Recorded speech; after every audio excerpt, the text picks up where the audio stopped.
Hello and welcome to Goddess Storytime, episode 2. And today we are going to spend some time with Durga. She is a Hindu warrior goddess. And episode 1 was Aphrodite. And Aphrodite is a sensual goddess. She is this very different energy. She's all about the feminine within the feminine, this receptivity and pleasure and sensuality, and it's very fun and playful, and it's an important aspect of our feminine power. And to be in balance and to be truly embodying our full feminine power, we also need to spend some time with the warrior goddesses and understand how to activate that aspect of ourselves.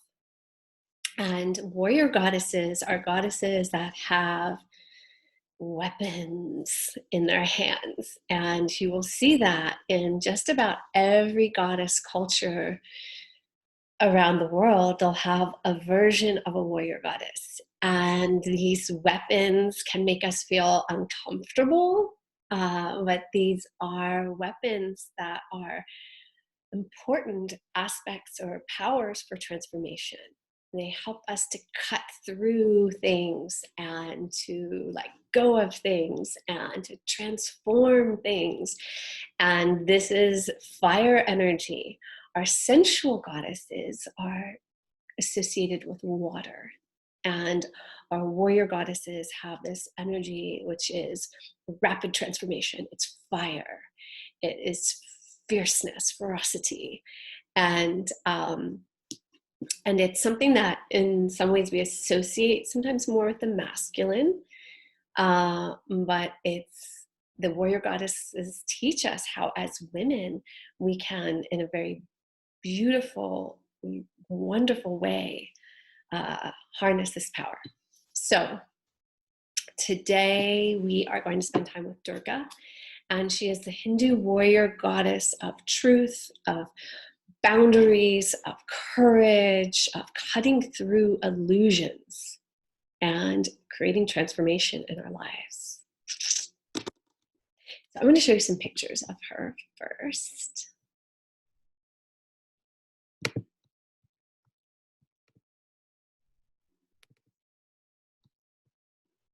She is. So you see she has 8 arms, and in each of her hands she holds a different weapon. And in one of them, you don't see it here. So she's holding all of these different weapons, and she's riding on the back of the lion, and she's in the throes of battle. You can see here. Here's a very contemporary version, and I really love this one. It's just kind of sexy, and here she's with a tiger. So she's either her ride is either a lion or a tiger, depending on what part of India the art was created in. And here she is again on a tiger. A couple different versions. This is a little more of a traditional one.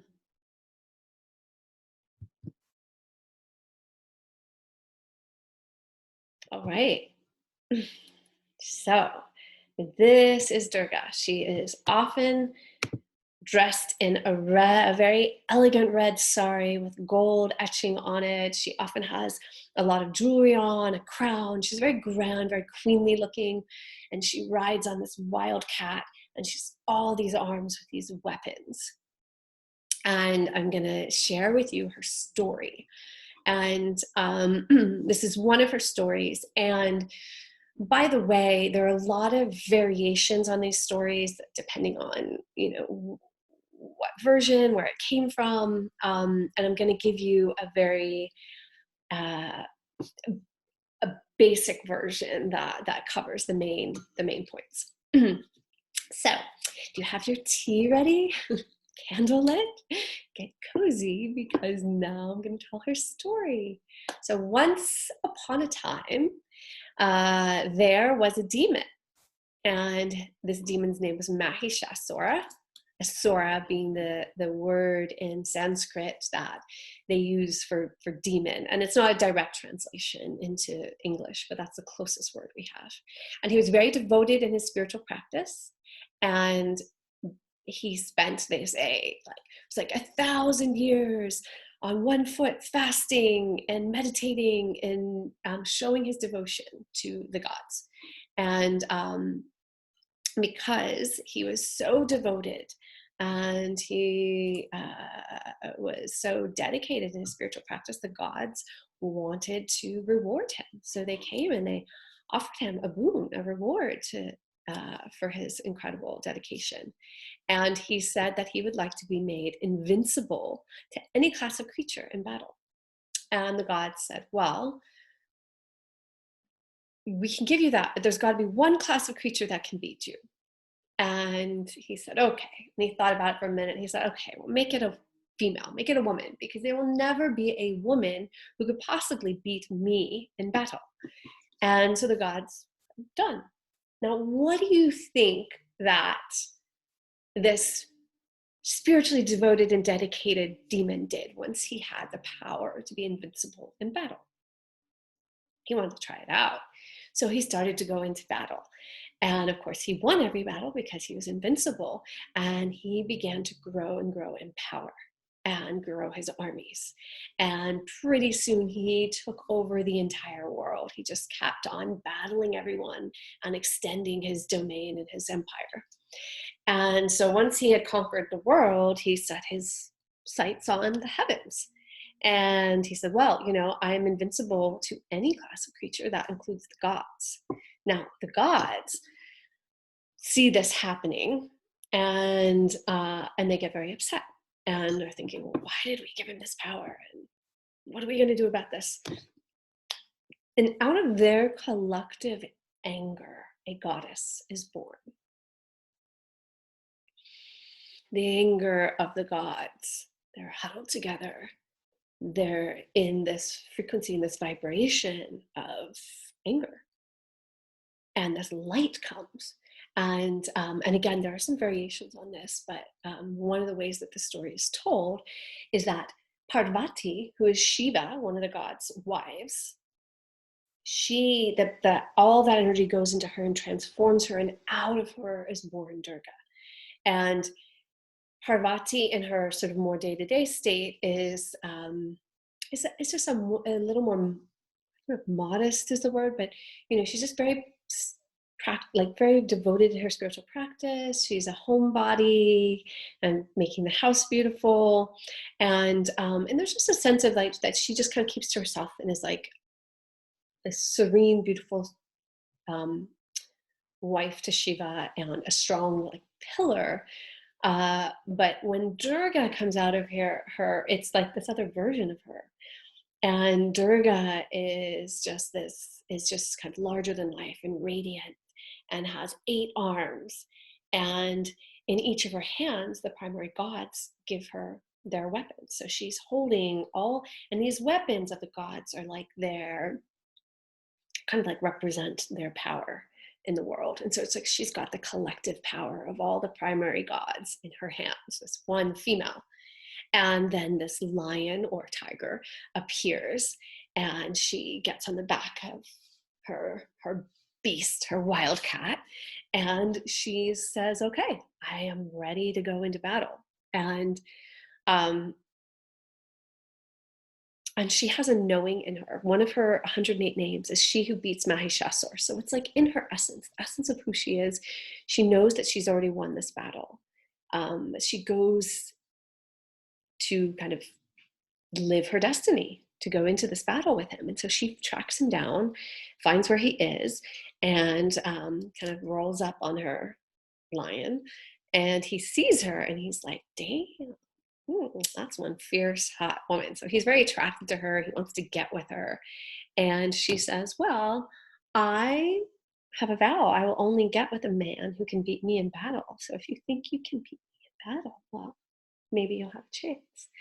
And so he's like kind of laughing to himself, like, huh, don't you know who I am, little lady? I am Mahijasur, the greatest warrior ever.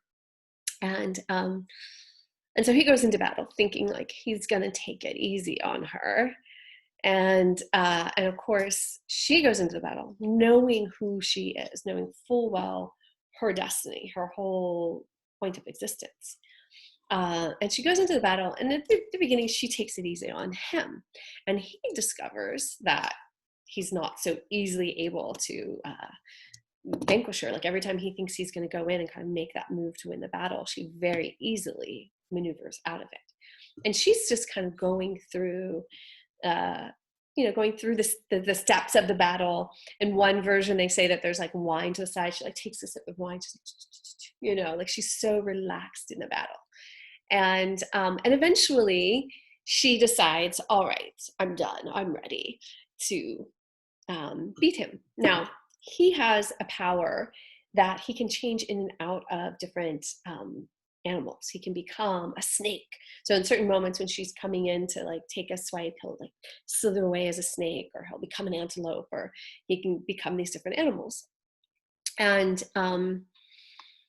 in this moment where he's switching between being a buffalo and a man is the moment that she actually goes in and she takes the winning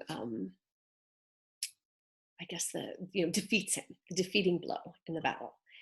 And very often you'll see in her images, there's that classic stance where it's just her with her weapons like on her lion or tiger, and then there are versions that she's in this moment of battle and that decisive moment of when she wins the battle, and you'll see like this sort of half man, half beast or buffalo character. And so she wins the battle easily, and the world is saved, and all goes back to calm and peace and tranquility. And then she goes back into being Parvati again. Like she's done her work, and so she's like, okay, great. Now she can go back into just her more day-to-day self. So that's the story. And I think there's so many layers here that I want to share with you. So Durga is understood to be the truth teller. They say that she cuts through the illusions of the ego mind with her sword of truth. And in many ways, Mahishasur, he's this demon that represents the demons of the ego mind. Now there's different layers here. So if we want to go to the more mundane, everyday application, we would say Durga is who we call upon when we want to show up in a very queenly, graceful, powerful way. When we want to hold boundaries, we want to speak truths, and we want to do that in the most graceful way possible, in this moment of remembrance of who we truly are, knowing our power, and in some ways effortlessly just placing that down, being a truth speaker. So before you're going to negotiate a contract, when you're going to go and give a presentation, when you're going to have a really uncomfortable conversation where you're going to have to speak some truths, but you want to do so with love. These are places where you want to connect to and find that Durga energy within you, or connect to her image, or feel into her and ask for guidance from that space. That is the energy she holds.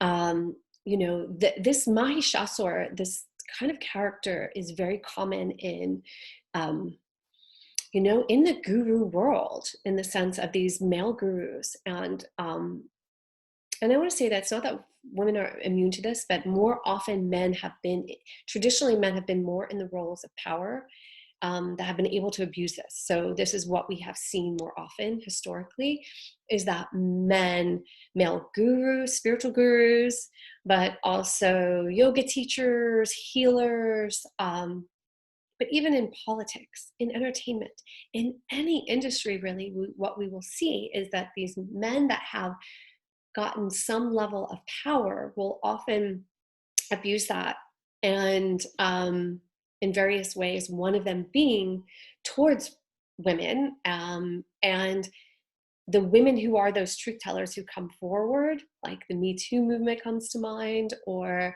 the women who are shining a light on difficult truths in the world, cutting through these kind of illusions that have been created. That is a very Durga-like energy. So when you're in that moment of yeah, taking a stand for something you believe in, or drawing awareness towards a cause that's important, or um, bringing down, drawing light to corruption, you are Durga, and she teaches us. Her energetic frequency is something that teaches us how to do this in the most graceful and powerful, clear-cutting, useful way. And again, it's finding that within yourself, understanding she is a part of you that you can call forth and access.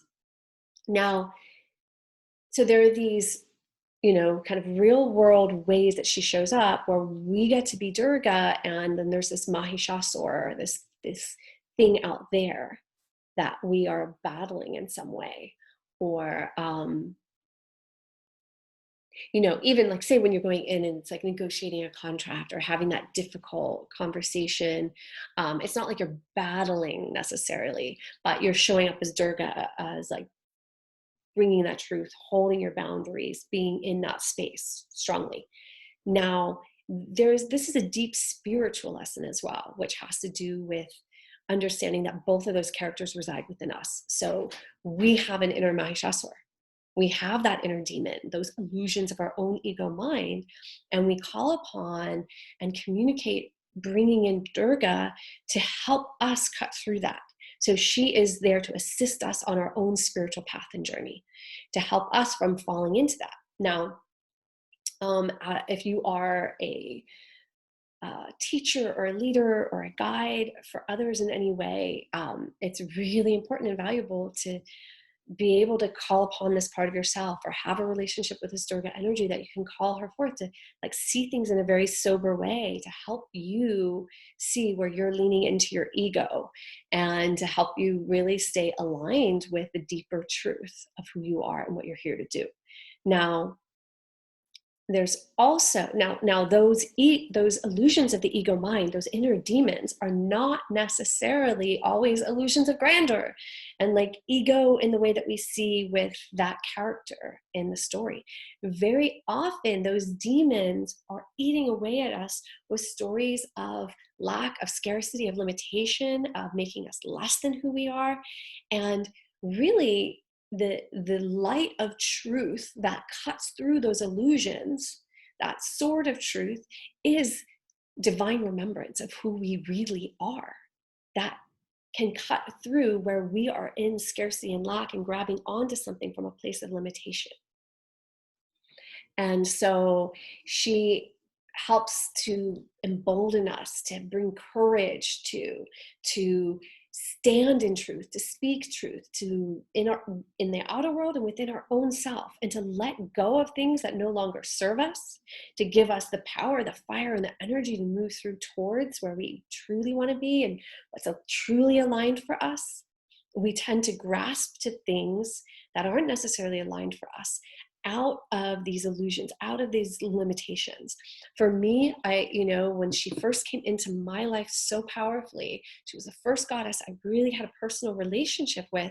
It was at a time when I was in a relationship that I was engaged to be married, and I was in a relationship that I knew was done, but I didn't want to face it because I was so comfortable in so many ways as well. Like, I had the ring on my finger. We were planning a wedding, my family was so happy. I loved his family, and we had plans, and it wasn't ultimately aligned for me. And when I was connecting with her, and she became a really helpful energy for me in being able to navigate through that time, which was very challenging to let go of that, very painful, but it was the deepest truth. And it was what allowed me to really step into being a woman who's birthed the work that I do in the world, which I couldn't do in that relationship. And so, and I found her to be a protector for me at times. That energy, it's a very loving energy, but when we resist the change, it's more painful. It's more struggle. So we want to embrace her. We want to invite her in because then there is more grace. There is more ease when we're inviting in, okay, bring the discomfort, bring the weapons, but I want to be in truth. When I am aligned with truth, I am protected and all is well. That's what she teaches us. And that's what we get to experience with her, is this sense of when we are in truth, we truly are protected. It's when we go out of our truth because of a lack of belief in ourselves that we start to have more issues and problems. So there's so much more I could say. And at the same time, I want to keep this brief. I did a version that was like almost 45 minutes long. And this is this more brief version. And so in order to connect with her, what can you do? Well, what I did when I first was relating with her is I wrote a letter because I felt her so powerfully. And I felt I wanted to be able to see with her clarity. I wanted to be able to speak with her voice of truth. I wanted to be able to feel her strength and courage to move through and do what needed to be done and really be the person I needed to be. And so I just got out a piece of paper, and at the top of it, I wrote, "Dear Durga." And I just asked, it was like a prayer. And again, this connecting to her, you can see her as a goddess out there in some ways that you're connecting to and communicating with. And I also really experience it as it's a part of yourself that you're connecting to, that you're calling forth. To me, those are the same thing, but you feel into what way works better or aligns for you. But it's, ultimately it's finding that courage, that Durga within you, calling her forth. So writing to her is one way. And to get into her physically, to bring in warrior goddess energy and energy for transformation and fire, you want to get more physically active.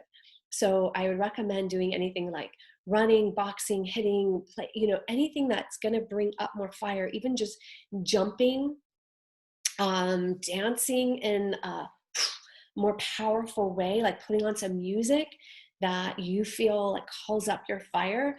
Those are some of the ways that you can connect to her and start to bring that energy into your life. All right.